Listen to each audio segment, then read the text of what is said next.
मित्रों, आज हम विश्व मैत्री अभियान की अगली कड़ी प्रारंभ कर रहे हैं। हम जानते हैं कि भगवान ने सारी सृष्टि का सर्जन किया, उसमें एकमात्र मनुष्य है कि जिसको भगवान ने विवेक दिया है। भगवान ने बुद्धि तो दी है, सबको बुद्धि दी है, लेकिन मनुष्य को ज़्यादा, इनके साथ साथ उनको विवेक दिया है। हाँ, एक बात जरूर है कि कुछ प्राणियां जो है वो मनुष्य इससे भी ज़्यादा ताकतवर, ज़्यादा उसकी शक्ति, ये सब है उसमें। जैसे चींटी होती है, चींटी क्या करती है, अपने वजन से 4-5 गुना ज़्यादा वजन ले जाती है। मनुष्य वो नहीं कर सकते कि बेचारा ये 80 किलो का आदमी है, हाँ, तो 320 किलो वजन ले जाएगा, नहीं हो सकता। ये मीरा बाई चानू कर सकती है और कोई नहीं कर सकता। तो मैं ये कहना चाहता था, जैसे गिद्ध है और ये चील है, तो आकाश में उड़ते रहे, बहुत दूर तक ऊंचे उड़ते रहते हैं, और नीचे अगर कोई शिकार है, सांप है, कुछ भी है खाने के लिए, वो ऊपर से देखते हैं। इसकी आंखें इतनी तेज है, मनुष्य की आंखें नहीं देख सकती।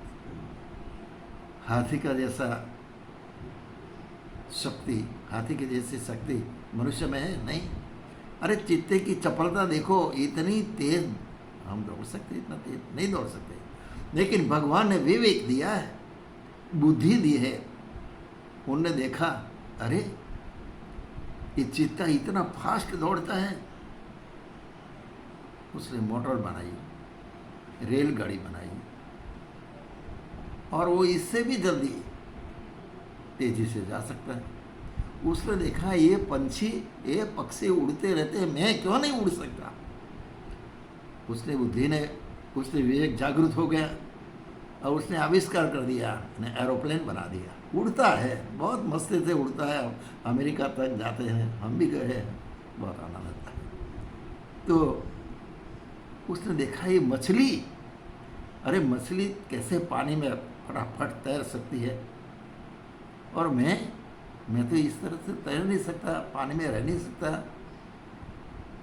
तो फिर उसने स्टीमर बनाई, नाव बनाई, न जाने क्या क्या बनाया, और वो समुद्र में तैर रहा है, नदियों में जा रहा है। ये है मनुष्य की विवेक बुद्धि भाई साहब। लेकिन मनुष्य ने अपने विवेक का सदुपयोग नहीं किया। अगर वो सदुपयोग जब तक करता रहा वैदिक काल में, तब तक ये देश जगत गुरु था। लेकिन जब से इन्हें जीवन में से विवेक निरस्त हो गया, विवेक उसने छोड़ दिया, अपने बुद्धि का दुरुपयोग किया, तब से वो दुख झेल रहे हैं, आपत्तियाँ झेल रहा है, न जाने कैसे जानवरों की तरह वो जिंदगी जी रहा है। अपने विवेक को खो दिया। एक ये परिस्थितियों में से बचने के लिए क्या करना चाहिए कि उसको अपने विवेक को जागृत करके मैत्री को बढ़ावा देना चाहिए जीवन में। अब ये यूनिटी होगी, एकता होगी, ये बल होगा, सबसे ज़्यादा बल होने के कारण वो मजबूत बनेगा, उसकी विकास होगा, उसके प्रगति होगी। लेकिन वो विवेक जागृत हो तब तो। एक बार क्या हुआ भाई साहब कि वसुदेव माने कृष्ण, सात्यकी और इनके बड़े भाई बलराम, ये तीनों जंगल में सैर करने के लिए निकले घोड़े लेकर। तीनों घूमते घूमते जंगल में ऐसे इंटीरियर में वो पहुंच गए। शाम हो गई, अंधेरा होने लगा, और इतने दूर गए थे कि आगे रास्ता नहीं दिख पड़ता था। न तो वापस आना, न तो आगे जाना, मुश्किल था इनके लिए। ये तीनों ने सोचा कि ऐसा करो, कल सुबह में निकल जाएंगे, आज की रात इस जंगल में हम रहेंगे। बस एक मत हो गया। तीनों ने देखा एक बड़ा बरगद का पेड़ था, इसके नीचे जा पहुँचे, अपने घोड़े एक जगह पर बांध दिए और सोने की तैयारी करने लगे। तब ये जो बलराम था, बलराम ने कहा कि ऐसा करो, 3 प्रहर की रात्रि है, अगर हम एक एक प्रहर एक एक आदमी जगते हैं तो फिर ये तो जंगल है, अपनी सुरक्षा भी रहेगी और नींद भी आएगी। ऐसा करो। सब एक मत हो गए। सात्यकी ने कहा पहले प्रहर में मैं जगता हूँ, मैं चौकी करता हूँ, आप लोग आराम से सो जाइए। बाद में बलराम ने कहा कि दूसरे प्रहर में मैं जग जाऊंगा, आप चिंता मत करो। और वासुदेव ने कहा कोई बात नहीं, बाद में मैं तीसरे प्रहर में जग जाऊंगा। तीनों एक मत हो गए। वासुदेव और बलराम सो गए आराम से। सत्यकी दूर बैठा चौकी कर रहा था, सिक्योरिटी। अब इतने में अंधेरे में क्या हुआ कि वो बरगद के पेड़ से एक पिशाच नीचे आया, बहुत कदावर, बहुत मजबूत पिशाच नीचे आया, बरगद के पेड़ से आया और सात्यकी के पास चला गया। उसने कहा अरे ए, कौन है? ये मेरा पेड़ है, मैं यहाँ रहता हूँ, तू कहाँ से आया? सात्यकी ने कहा कि ये पिशाच जबरदस्ती करता है और ये जो आवाज़ करेगा तो बलराम और कृष्ण की नींद खराब हो जाएगी, वो जग जाएंगे, इसीलिए उसके हाथ पकड़ के दूर खींच गया। दूर खींच के ले गया और वहाँ उसने कहा चुप हो जा।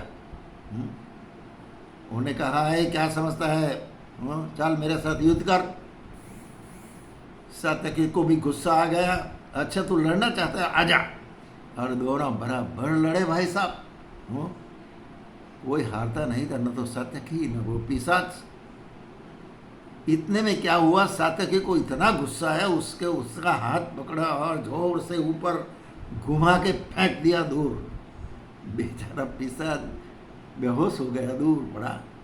सात्यकी ने देखा अरे तो प्रहर हो गया। वो गया तो वहाँ बलराम जग गए थे। उन्हें कहा सात्यकी तू सो जा, मैं जाता। सात्यकी सो गया, उसने कुछ बताया नहीं बलराम को। बलराम जी गए उस पत्थर पे बैठे जहाँ सात्यकी बैठा था। इतने में वो बेहोशी में से जग गया पिशाच और वापस आ गया यहाँ बलराम के पास। उन्होंने कहा अच्छा तू है, मुझे फेंक दिया था, क्या समझता है तू? बलराम ने देखा कि क्या बात है, ये सब मेरे साथ कैसे बदसलूकी करता है। उनको गुस्सा आया, बराबर गुस्सा आया। फिर उनने भी ये सोचा कि अरे ये लड़ाई झगड़ा तो होगा, इसमें दोनों सो गए, जग जाएंगे, इसीलिए पिशाच का हाथ पकड़ कर वो भी दूर खींच लिया, उसको दूर ले गया और वहाँ मल्ल युद्ध हुआ बराबर। दोनों गुस्से में थे बराबर और उसमें चोटें भी ज़्यादा आई, बलराम को आई, उनको भी आई। और फिर बलराम का गुस्सा काबू में नहीं रहा तो उसने भी उसका हाथ पकड़ के माथे पे ऐसे जोर जोर से घुमाकर ऐसा फेंक दिया दूर। बेचारा पिशाच वहाँ ऐसे हाँ ऐसे नरम हो गए, पड़ा हो, बेहोश हो गए। फिर एक प्रहर तो इसमें बीत गया लड़ाई झगड़ा में। तीसरा प्रहर शुरू हुआ। बलराम गए सोने के लिए, इसने भी कुछ बात नहीं बताई। वासुदेव जग गए थे। फिर वासुदेव की बारी आई सिक्योरिटी में और ये दोनों सो गए। थोड़ी देर में वो पिशाच होश में आ गया। जैसे होश में आया वो पहुंचा, उधर वासुदेव बैठे थे। उन्होंने कहा अरे क्या बैठा है, आजा, मैं लड़ने के लिए तैयार हूँ, क्या समझता है तू तेरे मन में? वासुदेव हंसने लगे, अरे लड़ने की बात क्यों करता है मित्र, जरा आइए प्रेम से हम बातें करते हैं। उन्होंने सोचा अरे ये प्रेम से बात करने की बात करते, तो पिशाच का गुस्सा जो था थोड़ा नर्म हो गया। वासुदेव ने गुस्सा नहीं किया, उसने तो प्रेम से कहा मित्र मित्र लड़ने की क्या जरूरत है, आइए बैठते हैं साथ में, मुझे भी जगना है, आप भी बैठो, बहुत अच्छी बात करेंगे। इस तरह से मैत्री की बात करने लगे पिशाच से। और जैसे जैसे मैत्री की बात करने लगे, लेकिन पिशाच जो था वो तो लड़ने के लिए तैयार था, तो लड़ने के लिए वो तैयार होगा। वासुदेव को एक मुक्का लगा दिया। वासुदेव ने भी धीरे से उसको एक मुक्का लगाया। उन्हें कहा अरे मित्र तू तो बहुत मेरी मजाक करता है, तू अच्छा है मेरे पास आ गया, अगर तू नहीं आता तो मुझे नींद आ जाती और मैं परेशान हो जाता। अब हम दोनों मित्र हो गए हैं, चलो कुश्ती करते हैं मस्ती से। तेरे में भी ताकत है, मेरे में भी ताकत है, हम दोनों बस मस्ती से मल्ल युद्ध करते हैं, लड़ने की कोई ज़रूरत नहीं, आइए टाइम पास हो जाएगा और ये प्रहर बीत जाएगा तो फिर हम ऐसे चले जाएंगे। धीरे धीरे इस तरह से बातें करते करते मल्ल कुश्ती करने लगे मजाक में। जैसे जैसे मजाक आगे बढ़ते गई तो वो पिशाच का शरीर धीरे धीरे धीरे छोटा होता गया। धीरे धीरे उसका जो शरीर था वो सिकुड़ कर छोटा हो गया, एक झिंगुर जैसा रह गया। बहुत बड़ा पिशाच था, लेकिन प्रहर होते होते वो इसके कद इतना कम हो गया कि वो एक झिंगुर जितना इसका कम हो गया।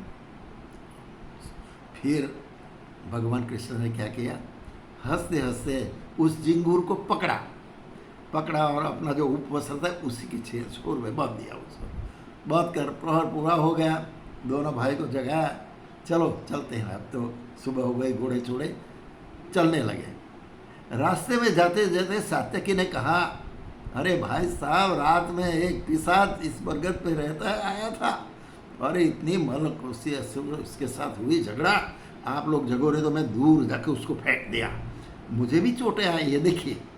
उसने अपनी चोटें बताई। बलराम के, अरे तेरी बात तो छोड़, मैंने भी, मेरे साथ उसने बहुत युद्ध किया, मल युद्ध किया, मुझे भी चोटें आई है। बहुत जबरदस्त पिशाच था, बहुत ताकत वाला था। तो वासुदेव हंसने लगे। उनको हंसी देखकर उनका, आप क्या हंसते हो? उसने कहा, अरे क्या बात, वो पिशाच नहीं था। अच्छा, पिशाच नहीं था तो क्या था? इतना बड़ा, इतना शक्तिशाली पिशाच नहीं था, क्या बात करते हो? आपकी मुलाकात नहीं हो गई? उसने कहा, मुलाकात हो गई, हम भी दोनों लड़ते रहे, पर लेकिन लड़े नहीं, हमने तो एक दूसरे से साथ मित्रता की, हम मैत्री से मजाक करते रहे, मजाक में लड़ते रहे, कोई युद्ध नहीं किया।